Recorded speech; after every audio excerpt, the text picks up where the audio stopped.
Zaman dulu ada satu istilah tau. Minta maaf saya cakap ni. Ya. Zaman dulu kan. Ha. Menunjuk. Ha. Orang menunjuk apa tu? Istilah pernah dengar menunjuk? Ibarat kata you dapat satu benda.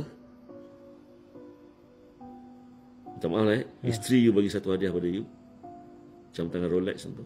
You pergi tengah-tengah taman you. Terima kasih sayang bagi saya jam Rolex. I love you sayang. Thank you sayang. Lepas tu masuk balik rumah.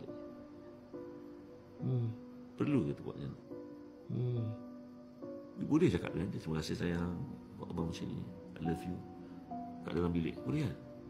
Tapi kenapa sekarang ni budaya tu dah menjadi satu benda yang biasa?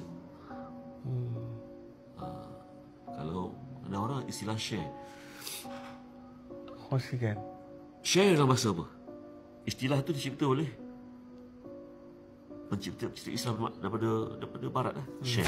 Sebab dia cipta, kita pun translate kongsi. Ya. Tak faham kan? Boleh. Buat apa ni? Aku nak berkongsi lah. Aku nak berkongsi. Berkongsi apa? Kau tunjuk kau makan, kau tak berkongsi pun orang tu tak ada duit. Kesian ni. Dalam grup contoh kan. Kau cuti sana, cuti sini, kau upload. Kau nak berkongsi. Kongsi apa? Nak menunjuk sebenarnya. Kan? Betul tak?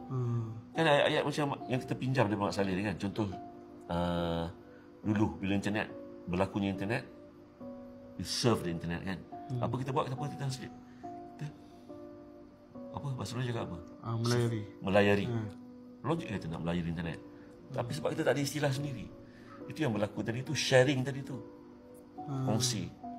Saya rasa tak wujud dalam bahasa Melayu sharing dalam bentuk menunjuk macam tu. Itu menunjuk sebenarnya. Dan saya tak berkenan lah. Diri saya lah, orang lain saya tak tahu lah. Ya. Tak maaf lah kalau ada orang. Baik. Kalau yang pasal tu dia termakan cili kan.